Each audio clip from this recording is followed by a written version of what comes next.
What's up guys for today's video?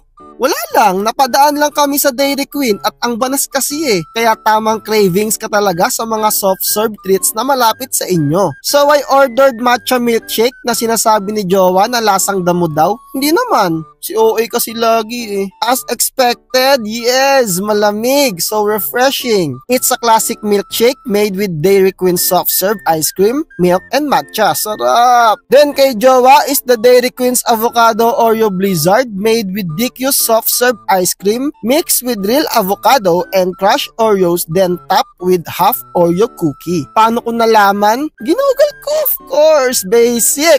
Mas na-enjoy ko nga itong avocado at talaga namang avocado ang lasa. Pero syempre kay Jowa yan, kaya tikim-tikim lang tayo. Pero dahil alam ko namang hindi gaanong mahilig si Jowa sa mga sweets and ice creams, dali-dali ko na ngang inubos itong milkshake ko and for sure yung tira-tira niya ay ibibigay niya rin sa akin. Master Sedi, out.